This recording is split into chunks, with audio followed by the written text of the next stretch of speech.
Welcome back to the channel, guys. Today I am here with Bradley from the Internal Game, and I'm really excited to talk to him about the law of assumption, but more so about what really the core of manifesting is all about. Welcome, Bradley. I'm really glad that you're here. If you would like to introduce yourself, I'd be really happy. Oh yeah, thanks for having me. My name is Bradley, and I am the host of the Internal Game. I have a YouTube channel. The Internal Game. I talk about consciousness, presence, mainly present stuff these days. Of course, manifesting, SPs, things like that. But yeah, just a mix of all that, but ideally presence-based type of manifestation and So, living. Yeah. oh, sorry.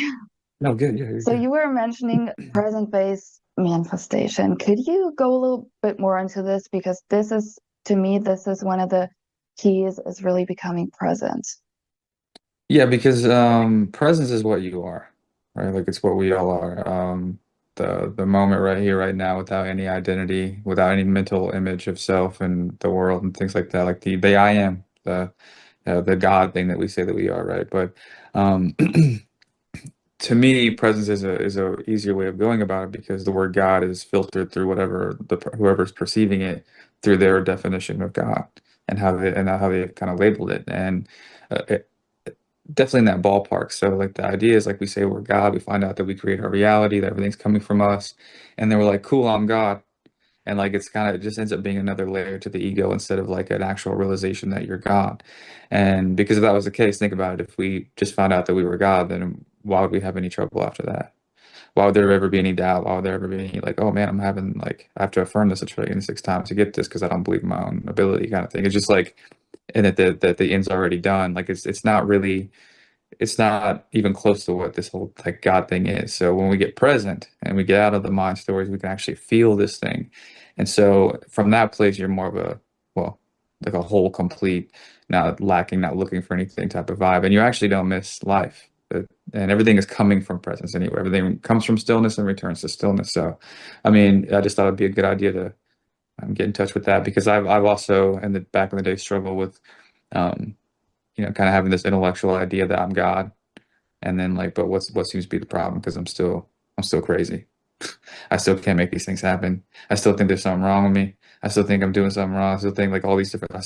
I knew intellectually I was connected to SP and the wife I was trying to manifest back. I knew that. Like I believed in law of assumption, things like that. But I didn't feel that. Like she was 100% separate from me in my mind, and so just along with everything else. So even though I knew intellectually, I was like, okay, I can kind of understand a little bit that we're all connected, everything's conscious. I didn't really know what that actually felt like to actually walk around like that. Yeah, it's So, like it's one thing to understand it intellectually, or you know how so many people are starting out with just repeating affirmations, which there's nothing wrong with it, but it's if I just say like, okay, I'm God, I'm the God of my reality, to me it's like about really feeling what does that mean? What are the implications of this? That's why the thing that brought me the most clarity was really thinking about this deeply. What does that mean? Because what does that mean for your circumstances? What does that mean for the fear that you might have or this idea of lack? Because if you're God, or if you want to call it like the I am or the unchanging presence behind everything, then that also means that you're not separate and that nothing can be taken from you. Because if you're everything, what do you have to fear? So I really appreciate this approach because it goes beyond just repeating things. Because from what I've seen is if you just repeat things, you're still going to find yourself questioning and doubting and spiraling because you're just, for me, it's like putting a band-aid on top and just, just saying it without feeling the the truth behind it. And I think that a lot of us in our modern society, we're so scattered with our attention, where it's like you're constantly doing. You're in the past or you're in the future somewhere. You're planning. You're very much focused on the external, like, how can I make things happen? Like, what are the steps? What do I have to do? How am I gonna get there logically? Where the real key is really sitting in stillness. Like the what opened the door for me to awareness was meditating, even though I was never really a huge meditation fan. I just couldn't really sit still and just be. But I discovered it randomly, or you know how you sometimes guide yourself to find things that you need. And this was the first time I really felt what it's like to be pure awareness. And well, I think it's also like it goes step by step. You will never have this 1 second where it's like, now I know that I'm awareness. Now I've figured everything out. It's more so you're returning over and over to this stillness. And I know you have been into Eckhart Tolle or Eckhart Tolle a lot. Would you maybe mind talking a little bit more about this? What gave you About the, Eckhart? yeah. Yeah, I love talking about Eckhart. I talk about Eckhart all the time. Now because like the reason he was is so cool to me is because like I found Eckhart before Neville got. And I just always thought there was something true to what he was saying. I just didn't. I don't know. I couldn't make sense of it. I mean, I could, but I was like, man, that sounds like a very simple life. And when I thought of I was going through a breakup and found Neville, and I was okay. I like this, right? But I saw little bits of movement with the affirmations, and I lose it again, and stuff like that. And then I just like doing the law of assumption, affirming this, telling the story, and like I just couldn't stop my thoughts. Like I knew about Neville when me and my wife had split up. Like, and I actually left because I was like, she's gonna leave because like she was starting to sleep on the couch. I was starting to like, get anxious and things like that, or even more anxious. And so I left because I was like, man, I'm gonna create something I really, really, really don't want. I was like, but I just can't stop my mind. Like I just can't stop it. Like I feel like I would affirm and I'd feel more anxious, or I'd like kind of stabilize out and affirm and feel good or tell a new story, and then I'd get pulled back into an old story. And it just was like a constant every day trying to manifest. And then one day I was like, man, like I'm actually being ridiculous. Like I'm actually being ridiculous. Like if I believe that like what this guy's saying is true, that like you kind of get who you're being, that you already um you attract what you are, and I was like, I think I'm living in the end, but not the one that I say that I want. And so I just was like kind of pretty much done with the pain. I was like, this is too much, man. Like my wife was dating somebody else at that time because we split up, and it was just like it was pretty hard. I had no money. And so I just read The Power Now again. And I remember him saying in the book, he was like, if peace is what you wanted, you would choose peace. And he was like, but he's like, people say they're done with the pain, but if you look closely, how they see themselves is so intrinsically intertwined with the pain. So to give up the pain would mean to give up how they see themselves. And so we know that like ego doesn't really want to change. Like it just wants to stay consistent. It's just belief is not good or bad, really. It just is. And then we perceive the world that way. So like I did identify with pain. I was the abandoned one. I wasn't chosen. I wasn't. These are all pain based. Like not chosen, not loved, abandoned, not enough. Like this is has everything to do with pain. And so I was like, okay, so there must be a part of me that actually is creating this because that's how I see myself. So that's why I'm having trouble telling a new story without going back to an old one. Like, because I was having no trouble telling a new story, I was having trouble not going back to the old one because that's where I had all the belief at, that's where I had all the perception at.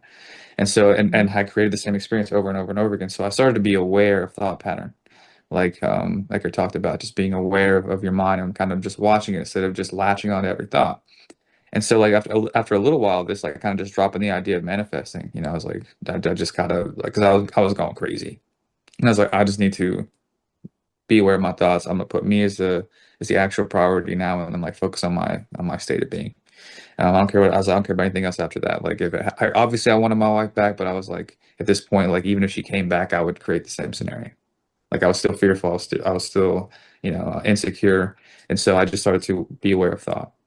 And that's why Eckhart was so important to me because like it actually got me out of the this idea that I'm God, so I can create this, but why is there something wrong with me? How come I can't figure this out? To like actually feeling maybe what this God thing is.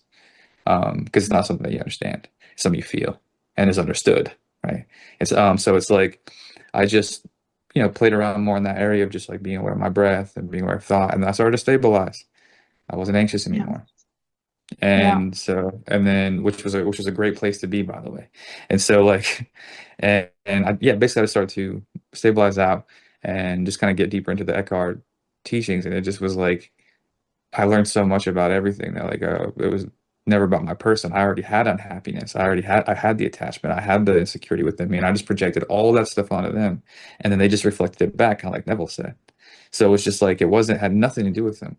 But Eckhart was the one that kind of got me, well, me doing it, of course, like the readings and stuff, but like helped me realize how insane that I actually was being, like believing that I wasn't enough, believing that I wasn't this, and then also um, like finding teachings that were telling me that I am all these things, but I wasn't able to see any of these things because I believed that I was the opposite of these things. So it was just like, it was just really, really eye-opening for me. And ever since then, I've just been a big fan of Eckhart and everything that he's done for me and the world, really. Yeah. I definitely need to get into this because I haven't really focused on Eckhart so far.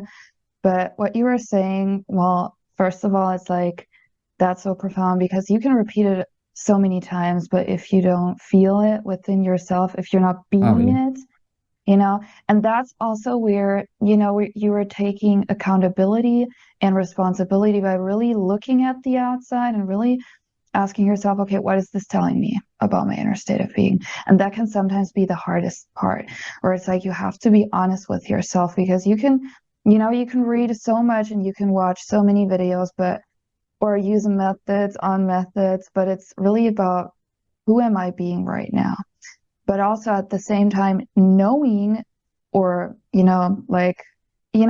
Joe Dispenza was talking about in his book Becoming Supernatural, which was for me a big eye opener. It's like becoming no one and nothing, where he was talking about entering the quantum field. Where in the beginning I was like, what is this? Like, what is that supposed to mean? Like becoming no one and nothing. You can't be no one and nothing. That's like impossible.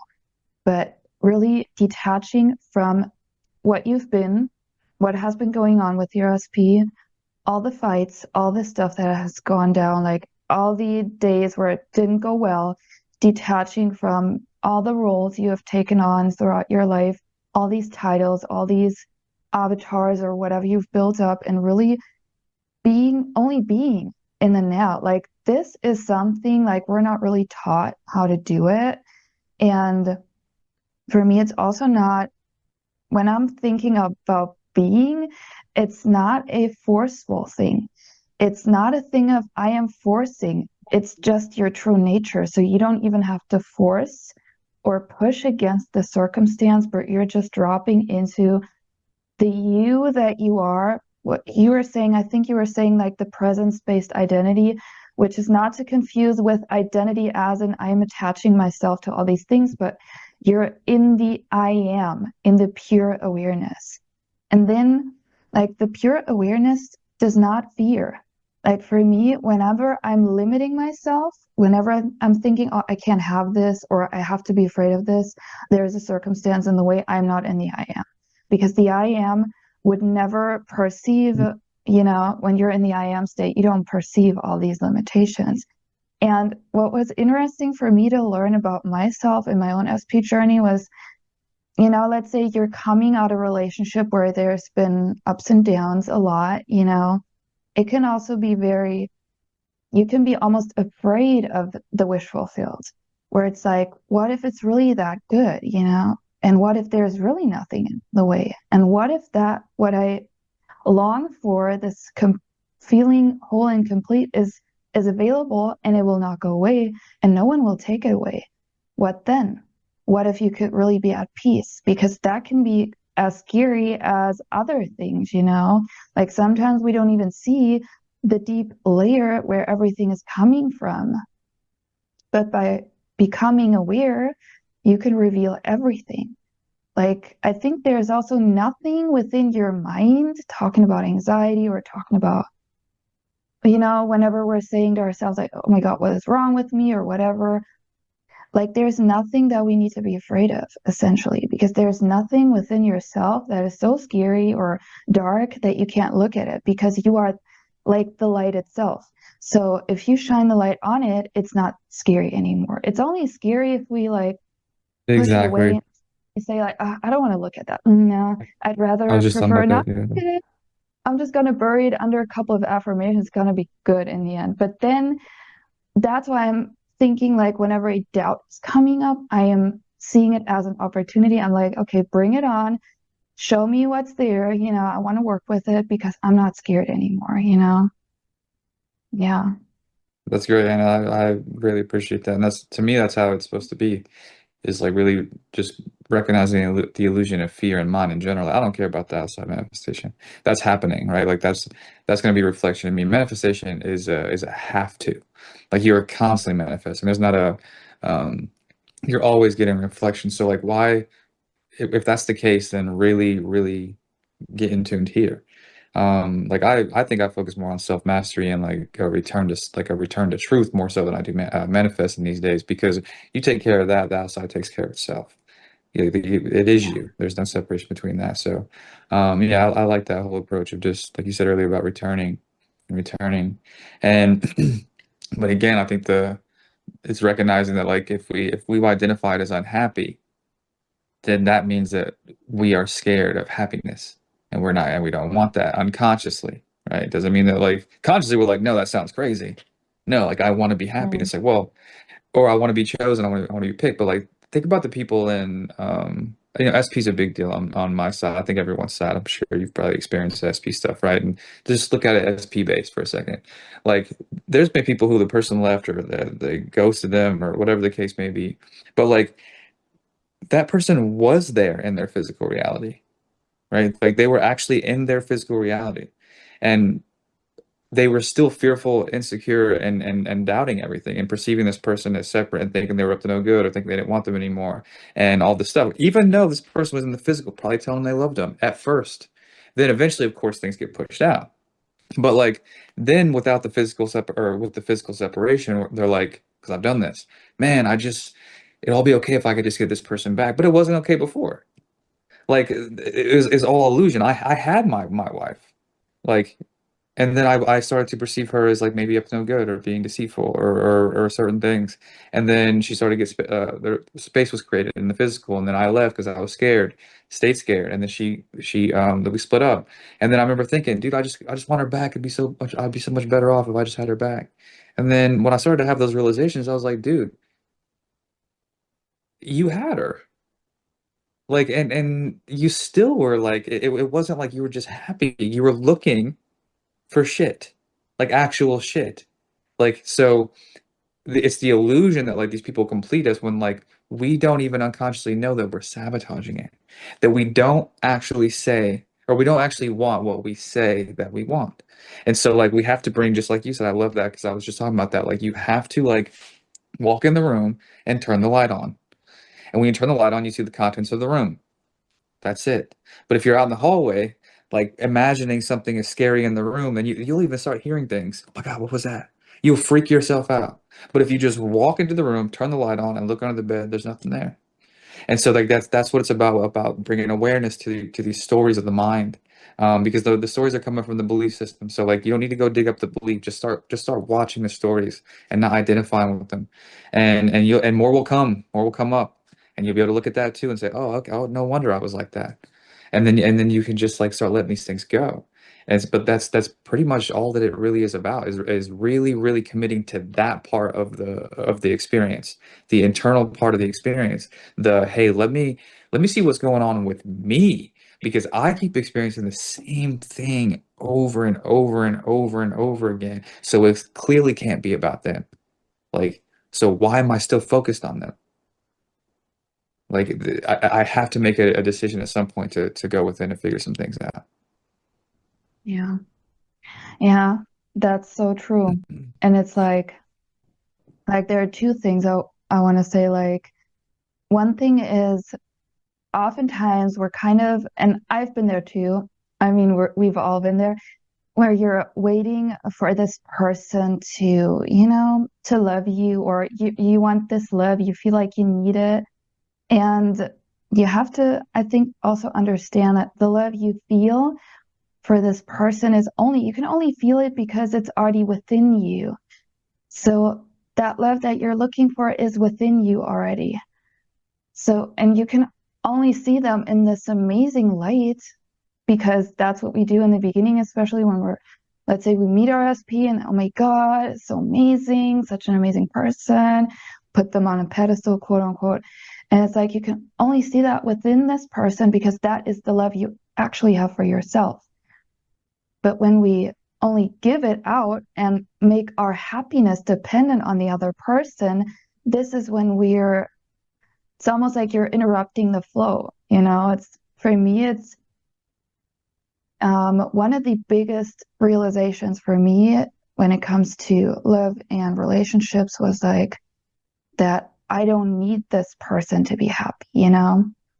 And it can feel like you need the person, but in actuality, you are looking for the inner, the inner development. I don't know. It's like you said, when you're in no contact or when you're separated, you can see this as a million things.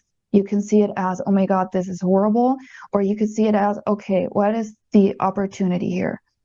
Like, what is this teaching me about myself? Because if I have before had my SP and it was a little, a little hard at times, well, what if I really looked at myself right now and took this time because I know it's not gonna, your manifestation is not gonna run away. It's not gonna be destroyed just because you're in no contact. No contact doesn't mean nothing because there is always movement happening.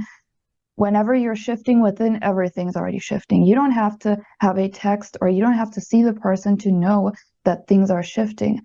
But like, this is the most, I just recently made a video about how you can use no contact in order to manifest your SP. When you're coming out of this no contact and then allowing your SP by shifting the image you have within to show up as this version that you are actually longing for, by not, by seeing them as the version who is loving, who chooses you, but not because you're putting a band-aid on and you're just, okay, I'm just going to affirm SP loves me, SP loves me. This is not going to help you, but really understand that there is nothing wrong. Like, what if there really was nothing wrong? What if it can be that good, but it can't stay that good? It's not, because sometimes we're already underneath it all. We're suspecting the next thing to happen because this is what Yeah, we're but used like, to maybe in other areas of life. yeah, and like the idea is simple, right? Like think about that. The idea is simple. I do get this, but like if people had choice, think about this. People had choice to view their person as amazing God, they're everything, they're the best thing in the whole world, they're committed, they're loving. If they had choice to look at them that way, or the way they've been looking at them, if they had choice, what do you think they would choose? Of course, they Lovely, would right? choose to see them in the Then best why way then why are they possible. not?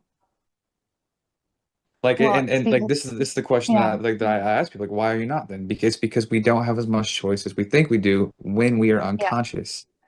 So like The yeah, secret is, I think, in the doubt that you're encountering in these moments where it gets really hard, where it gets really tough.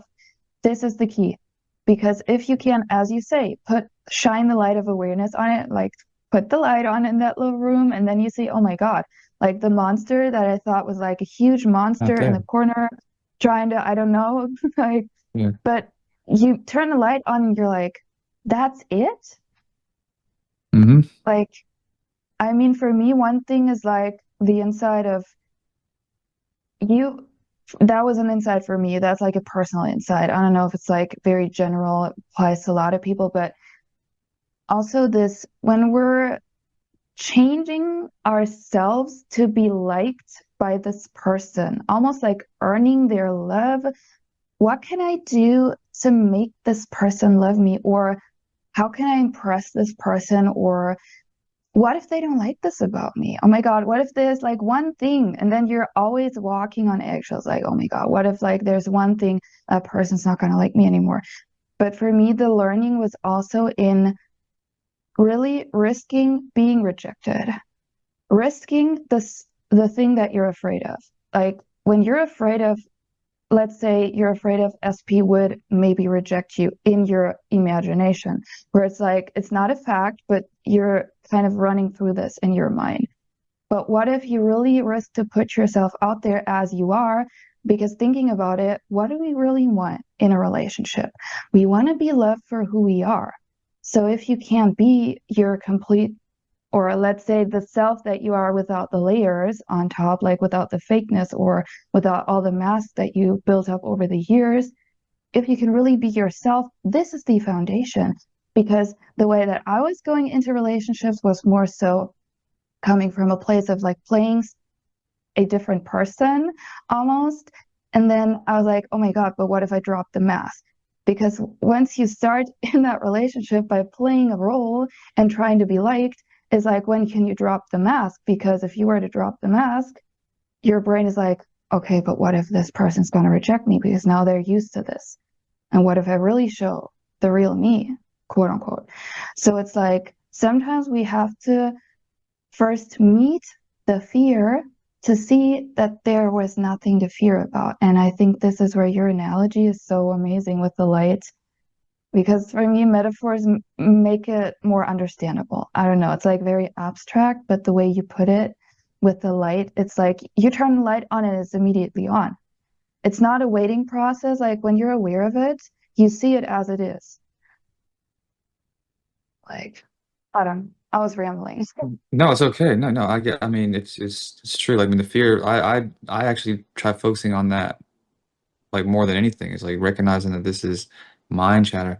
Not even just like mind chatter. It's coming from experience. It's coming from belief. It's coming from yeah, like past experience and belief. Yeah. So it's not like it's you have a clear vision on something.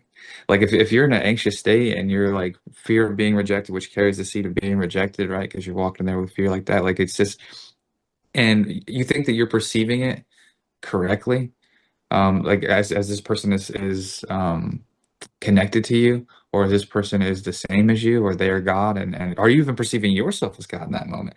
And like so it's like the ideas are great. We don't do that and we do this. And it's like fair enough, that's that it is that simple. But we gotta get out of the stuff that doesn't allow us to do that. And it's just unconscious programming. And so like when we have to bring light, we have to go into the room and turn the light on. And that to me that looks like okay, I'm scared I'm gonna get rejected. Is that a universal truth? Is that built-in meaning that like when the laws were being created by whatever did this whole thing that like that Bradley's gonna be rejected? Like it goes it goes consciousness and then there's also like Bradley gets rejected. And like it's like no, it's not a universal law. It's not like it's not a built-in meaning for this thing. This is me perceiving it from a little me that believes I'm this little me and rejected. That's all that's happening. And like and even on the off chance, I like what you're saying, like, even on the off chance, or even big chance that I did get rejected, so what? Like I already rejected myself at that point. Like there's a big difference to me. I don't have any problems with affirmations. I say that a lot, but like it seems like I do. But I just want people to understand there's a big difference between affirming and being. Now, if you're being something you want to affirm for, go ahead. But there's a big chance that you don't even feel like affirming for it because you're already being it. Like, and so being uh fearful, being uh re scared of scared of rejection, thinking about like what's wrong with you. That's being rejected. You are rejecting yourself. This has nothing to do with this outside. You're just scared this person's going to confirm your fear back to you that that you've already rejected self. And they're probably going to because you've abandoned self already and they have no choice but to do that to you. So, and we're only going to perceive them from that point because we're not seeing them, we're seeing us through them. So then we want to like get out of that, right? Like in general, by recognizing this is an illusion, that this person's not doing anything. I've already abandoned ship. I've already abandoned myself. I love what you're talking about earlier, and to add on to that is like one of the realizations that I came to was about priority. Like one of my favorite affirmations was on priority. But I was only saying that just so my wife would think I was priority. Like what I was doing, and it was in a room, a little studio room, trying to watch manifestation content to learn that thing that was going to really help me out. And every video I watched, that's the one, that's it. And then hour later, 3 hours later, I was like, oh man, I gotta watch the video. And then I was walking around affirming, or I was like trying to do imaginal scenes in my head and am I doing this right? Like all for this person, right? That's not me being priority, that's her being priority. So like the actual reflection I was getting was me not being priority, even though I was trying to mask it with all these affirmations that were saying that I was priority, even though what I was being was not. Yeah, she just was, I mean, think about it. What was I doing? I was stopping my entire life to manifest a person. Like that was all I thought about. Meanwhile, I had the person before and was in fear of losing her. That took up my entire life.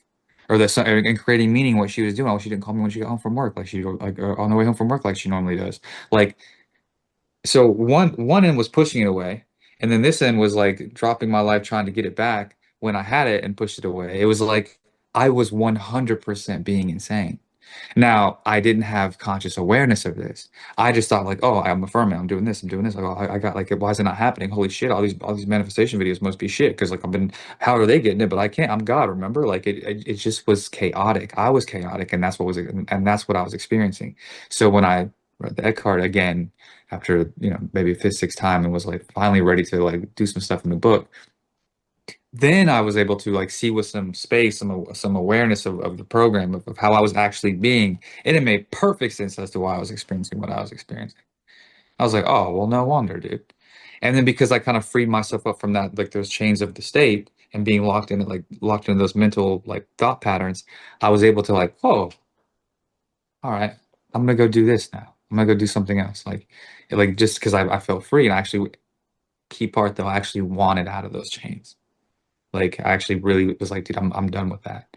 So then not too long after that, just a few weeks actually, like um my wife was calling and we had a long conversation. We met up at the park the next day. I think I moved back in like 3 or 4 days later. Like all that time of affirming, of this, telling story. What am I doing right? What am I doing wrong? What did this person do? How do I do it like that? What sleep time affirmation therapy do I need? Oh, that probably wasn't the right one. I need something else. Like over and over and over again to just be like, you know what? Let me just be aware of thoughts and not buy into any of them. And it made sense of like the Neville Goddard quote where he says, "You already are who you desire to be, and your refusal to believe it is the reason it's not so." Right? Now, all those stories, all those trying to manifest, all those different things that people do to manifest, like is the refusal to believe it part. It's done. Now our only job is to recognize illusion of mind when it comes in and says that it's not that. And we also have to add the layer of like we have to recognize that there's a part of us that wants to buy into that because that's how it's been seeing things for a long time. So when that part of us comes up and is like, well, it's not even us, it's what we've identified as for like a long time. When it comes up and says, oh, actually, we have all this evidence, that's when you say, okay, well, you know what? That's just a thought. These are just thoughts. Like I'm not gonna entertain them. And you do that over and over again. It's a constant return to the breath, a constant return to the moment, a return to not trying to return to a new story or affirming against it. Because to me that means you don't believe it. Like if we are scared of a thought and we almost instinctively, like obsessively have to come in and just affirm against it just so we can overpower it, that means we actually believe this one thought.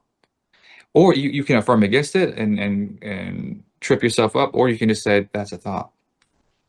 Like I'm Right, not entertaining that today. And so right. like, and I know people are like, well, I'm trying to convince myself of this though. And it's like, but why? Why? Why? Like Well, you don't need to convince yourself you're God. You need to unconvince yourself that you're not. there's this narrative in the law of assumption community where it's often been like your thoughts create your reality, but that's not really the case. Your thoughts alone can't do anything. Your thoughts alone with you without you agreeing to them, without you making it true in your mind or choosing this as your story, it cannot do anything. Like it's almost like there's a difference between your affirming from conviction because you know who you are in the sense that you know you're the I am behind everything, and you're affirming as in I'm declaring this over my life, and you're commanding your reality because you know your word is the law. You're awareness is what dictates how everything is going to shift, or you're coming from this place of, oh my God, there's this scary thought, and now I have to affirm over it. And this is also where it's coming, where you're developing this, I haven't affirmed enough. Oh my God. Now I skipped a day of affirming. Now I'm back to square one. Now I got to start all over again. Now I'm going to listen to the subliminal overnight to make up for me not affirming. Like, this is not homework. This is not an assignment. We're not here to work. Like, there's no process in the sense that you're working towards being the person, you know what I mean? Like, you're trying or you're being it. And it's okay to sometimes be trying, because as long as you perceive and you're aware again that, okay, right now I'm not being the person, I'm trying to be the person. And then you come back.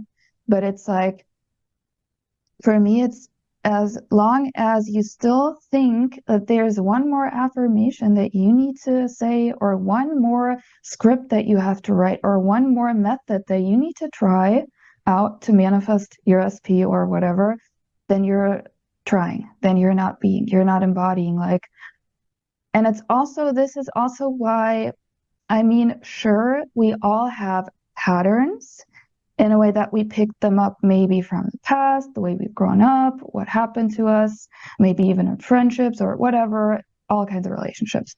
We all have patterns, and we all have these things where our ego tries to keep us safe in the known, but they are not us. That's not the real you. So for me, it's dangerous in a way to go into all this, oh my God, I need to heal, and then I can be with my SP if I can only heal. Then you're still perceiving yourself as someone who's essentially flawed, or something is wrong with you, you need to heal it. And then as the grand prize of everything, you're gonna get it. Because life is a continuous moment where you're always going to evolve. There's no stop, there's no ending to it. There's no moment where you're going to have everything figured out, and you're going to figure it out as you go. And I think this is also the beautiful thing about having an SP, where you have your mirror. It's always mirroring back to Mhm. you, giving you more clarity about what's actually going on within you. And I don't know, That's this why I just believe that resonated like so much with me. that's why I believe that like there's only a certain amount of I guess awakening one could do alone. Um like I bet you do need your mirrors. And nothing reflects the mirror quite, or nothing is your biggest mirror quite like your romantic relationships. Family's a good one. Families are pretty intense. It reminds me of that Ram Dass quote. Is it Ram Dass? Ram Dass. I know he's pretty awesome. I just don't know how to say that. But like he said, if you think you're enlightened, go spend a weekend with your family. Like if you think that you're un like you're just unfuckable and you're non-reactive, go spend some time with Mm. your family, because they know the buttons, and they'll reflect it back to you. You have really deep stories with people, in the family and in your romantic interest. So yeah, and like for me, I'm married. We live together. I work from home. She doesn't work anymore. So like there's a lot of time around each other, right? And so it's catching yourself in the mind, not making a little assumption that turns into a big one. What it kind of looks like, or what it could look like, is, let's just say one person leaves a dish out when you've been like, hey, can you put the dish up, or whatever the case may be. This is on either side, and then like, or hey, I had to do it. Nonetheless, like let's just say one thing happens, you ask them about it, or say, hey, can you not do that anymore? And then like maybe they forget. Maybe they just forget. Maybe they had to go rescue the dog that got out or something. Who knows? Like, but it slipped their mind. And if we're so caught up in mind pattern all the time, it's real separate, real like kind of looking for, it does kind of look for drama sometimes, the mind just in general, and story and problem. And so like, and then you can look at that and say, wow, like I asked her to do that, and she just must not care about what I have to say. Like I bet like if the roles are reversed, I would do it. Like, and then that's a little story that starts, and then because you start kind of focusing in on that, it's due to happen again. And then like something else happened. And then now you're starting to create a story about a person who really could have been aloof the whole time. And it had nothing to do with you as a person. But if you're like kind of in a state of being where you're like maybe not as stable or whatever the case may be, and you kind of perceive something that way, and then you don't check it, you're not aware of it, it has potential to just expand. And then the next thing you know, like you're looking at this person as really separate from you. They don't care about you. They don't um care about, your wants and needs or whatever, and then they're gonna start reflecting this back, like actually reflecting Right. it back instead of Yeah. just a And little it's like a little dish or something. and it's also like your person is never against you. Like nothing they're doing is really, oh my God, this is against me. Whenever we're falling back into this, we're seeing them as the villain or whatever you want to Yeah. call it. Like, and everything is in its essence neutral. So whatever they're doing, even if they're leaving the door open or they're not putting away the dishes or whatever they're doing, they might just have been in their own Yeah. mind, in their thoughts, and not focused. Like when you focus on this, when you put your attention on it, it creates a life of its own. Like as you said, you will find more and more. It's almost like an algorithm. Like scientifically, the RAS focus system is going to give you more and more. And suddenly, every day, you're going to find another little thing. And then Um, they did this and that. And how can you forget this? And how can you do that? And then it can mhm. really get into this unhealthy form of communicating. Well, in essence, like we're all just in our core, I think, unconditional love. And the best thing for me is always like just tuning into this again. Also, when you're dealing with family or friends, or you might not always understand why they're doing certain things, but it's never against you. Like it's not like they're doing it to make you feel bad or and what you said earlier, when it's your mirror, it's like, what is this teaching me about myself? Like if I see this little thing here as a trigger, what can I maybe learn from that? Like what is this telling me about myself? Like for me, I made it my top priority to most of the day just be at peace. And this is my motto, just be at peace as much as I can possibly. So I just choose to, even though things trigger me a lot, just to go into neutrality and just be like, no, I am not going to allow this to have power over me because this is also the I am. You're not giving your power to external things anymore. Same as like what we were talking about earlier with this approval or validation from another person. Like if you manage to validate yourself, you don't need their validation. It's an added bonus. It's nice to have. Like, of course you're happy your partner's saying something amazing about you, but you don't need it. You can still go to bed at night even though they've not said a single thing. Oh my God, you're so amazing today, and you're not in bed at night thinking the worst things. You're not thinking the worst things because they do this small everyday thing. And I mean, it kind of tells us a lot about what's going on under the surface. And to really find out what is going on unconsciously, to me, it's like you can only do it with your conscious mind. How else are you going to find out what is going on, you know, in your unconscious? You can't really access it unless it is resurfacing and expressing itself through, like you said, that moment of trigger. Yeah. Oh yeah, it definitely takes some commitment. Like you actually have to want to do it. Like because it's like you're gonna want to be aware of the story because like the perception alone is probably telling you like what it is that maybe you believe underneath.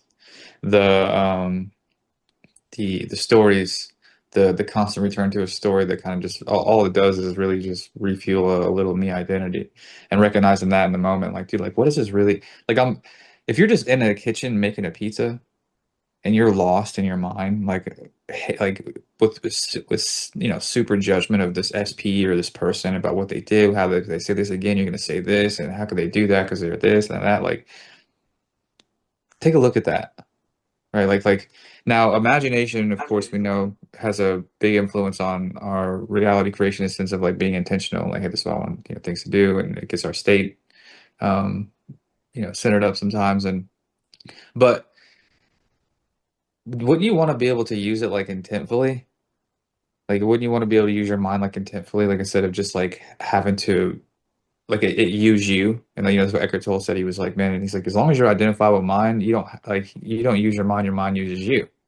And so if you're just in a kitchen making food or like sitting on your couch, and there's nothing going on, and you're so lost in story where you could get where if someone was to like track your energy, like, yo, is this person running from a bear? Like they are so like they have so much anxiety. They're in fear. They're just riled up. Like at that point, do you have control over yourself? Like, no, you just don't. And you're lost in mind. And all that's happening is like these little me identities, just like their little stories, and they refuel it to reaffirm how they see self and make somebody else separate, make somebody else wrong and me right, and me victim. And in those moments, you want to ask yourself, hey, am I victim or creator? Because if I'm lost in these stories about like how what person did and how this happened, then I'm saying I'm a victim. I may not be Mhm. saying that with affirmation, but I'm damn sure being one. And so like I need to bring awareness to that and say, listen, like what do I want to be in this moment? Am I a victim or creator?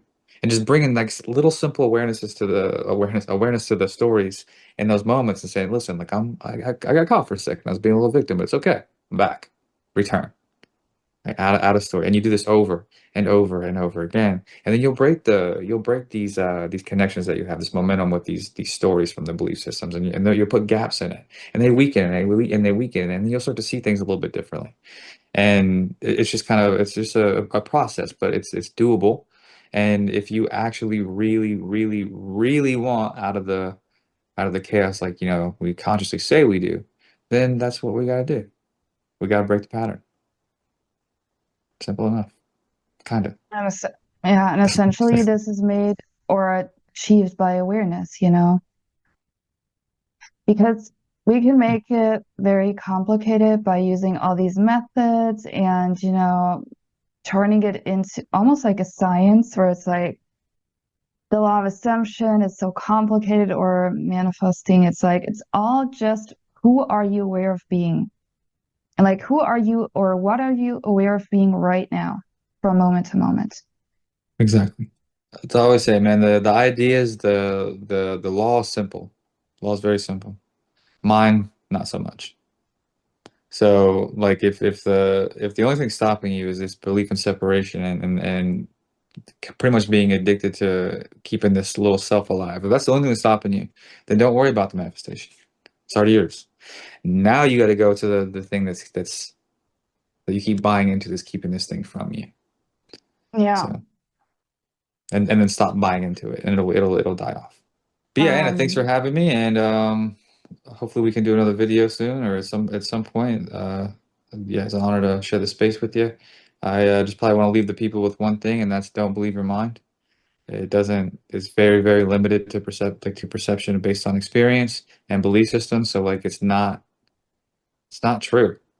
Like now, if you believe something to be true, are you going to experience it? Yes, but like you can rest in a little bit of ease knowing that like it's not a universal truth and that like it's changeable. So how true can it possibly be? But like what is actually true is that you are this presence-based type of identity. You are the I am, you are consciousness. So like if you were to make getting in touch with that and returning to that more of a priority in your life, you would see that like everything else starts to make a little bit more sense of why things happen the way they did, and then you'll start to get a reflection of this new way of being, all without ever telling a story about something out there. So yeah, that's amazing. Okay, so thank you so much for being here. We can sure continue this on another day. And well, everyone, check out his channel. I'm going to put Bradley's links and everything where you can find him on YouTube and school and everything down below. And thank you so much for watching, and I'm going to see you around in the next video.